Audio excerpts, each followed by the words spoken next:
আজ রয়েছে রাজ্য বাজেট 2026-এর বিধানসভা নির্বাচনের আগে এটাই কিন্তু শেষ পূর্ণাঙ্গ বাজেট। 12 লাখি আয়কর ছাড়ে সমৃদ্ধ কেন্দ্র বাজেটের পরে আজকে রাজ্য বাজেটে কি হতে চলেছে সকলেই কিন্তু আশায় রয়েছেন। আমাদের প্রতিনিধি সুকান্ত মুখোপাধ্যায় রয়েছেন আমাদের সঙ্গে। সুকান্ত, মানুষজন কি বলছেন, কি প্রত্যাশা?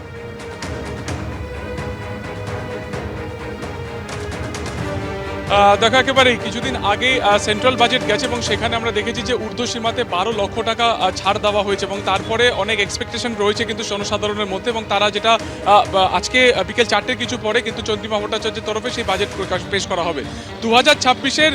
একেবারে আমরা জানি যে সামনের বছর ইলেকশন রয়েছে, তার আগে এই পূর্ণাঙ্গ বাজেটে কি এক্সপেকটেশন রয়েছে সাধারণ মানুষের আমরা কিন্তু একবার বোঝার চেষ্টা করব। দিদি, বাজেট রয়েছে, আজকে স্টেট বাজেট রয়েছে, কি এক্সপেকটেশন রয়েছে? দাঁড়িয়ে স্টেট বাজেটের তরফে যেটা রয়েছে আজকে আর কিছুক্ষণের মধ্যে কিন্তু রাজ্য বাজেটের তরফে এই প্রকাশ করা হবে এবং সেখানে আমরা একবার কথা বলার চেষ্টা করব। বিবিধিবাগ চত্বর বা অফিস পাড়া চত্বরে আমরা রয়েছি,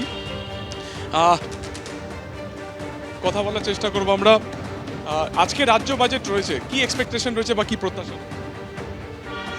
আমি কিছু বলতে পারছি এখন না জানা পর্যন্ত।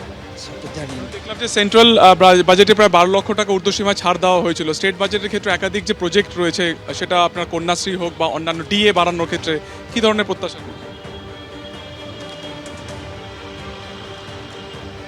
বলবো এগুলো তো সবই রায়ের ব্যাপার। কি আশা রয়েছে বা কি প্রত্যাশা? আমার কোনো প্রত্যাশা নেই। কেন? আমার কোনো প্রত্যাশা নেই এখানে, কেন বলাটা ঠিক হবে না। আমার কোনো প্রত্যাশাই নেই কিছু বাড়লো বা হলো, কারণ যেটা হবে সেটা ওই মৌখিকই হয়, বাকিটার কিছু আসে না আমাদের সাধারণ মানুষের জন্য। সেই জন্য আমার কোনো প্রত্যাশা নেই। আমরা দেখলাম যে একাধিক যে জনমুখী যে প্রজেক্টগুলো রয়েছে, সেটা কন্যাশ্রী হোক কিংবা ডিএ বাড়ানোকে কেন্দ্র করে একটা আন্দোলনও চলছে, তো আপনার কি মনে এই বাজেটের ক্ষেত্রে এগুলো কি বাড়ানো হবে? আমার তো মনে হয়। আপনার কি মনে হয়? কন্যাশ্রী ভালোই, এটা বলছেন ভালোই হচ্ছে, এতে পাচ্ছে। সুকান্ত, ধন্যবাদ। আজকে রাজ্য বাজেটে কি হয় তা দেখার জন্য বিকেল 4টে পর্যন্ত আমাদের অপেক্ষা করতে হবে। অর্থ প্রতিমন্ত্রী চন্দ্রিমা ভট্টাচার্য তিনি আজ বাজেট পেশ করবেন বিধানসভায়। তার আগে আজকে বিধানসভায় রাজ্য মন্ত্রিসভার বৈঠক হবে এবং তারপরে শেষবারের মতো পূর্ণাঙ্গ বাজেট পেশ হবে। 2026-এর সামনের বছর রয়েছে বিধানসভা নির্বাচন, তার আগে এটাই এই সরকারের শেষ পূর্ণাঙ্গ বাজেট। আজকে রাজ্য বাজেট পেশ হবে, কিন্তু তার আগে গতকালই কেন্দ্র বাজেটে বাংলাকে বঞ্চনার অভিযোগে সংসদে একেবারে জোরদার বিতর্ক শুরু হয়। চাকরি নেই পশ্চিমবঙ্গে, কারখানা নেই, কোনো লক্ষ্য নেই, এটাই এখন বাংলা। সংসদে বাজেট বিতর্কের উত্তর দিতে গিয়ে বাজেটকে বাংলা বিরোধী বলার জন্য তৃণমূলকে এই ভাষাতেই নিশানা করেন কেন্দ্র অর্থমন্ত্রী। Trinamool, which means grassroots, Congress that prides itself on being rooted in the grassroots, now symbolizes harassment and denial of rights to the common people in the grassroots. I'll give you examples for that. 25 lakh fake job cards in Manrega. Funds meant for people at the grassroots have been looted by the carders. 100 crore midday meal fraud. 100 crore midday meal fraud. Ration mafia thriving in the state on grassroots level. No jobs, no factories, no vision. That's Bengal for you, sir. কেন্দ্রীয় অর্থমন্ত্রী রাজনৈতিকভাবে প্রতিশোধ পরায়ণ। কেন্দ্রীয় মন্ত্রী হয়ে সংসদে দাঁড়িয়ে এই ধরনের রাজনৈতিক মন্তব্য করতে পারেন না, পাল্টা আক্রমণ Trinamool সাংসদদের। He is politically biased person.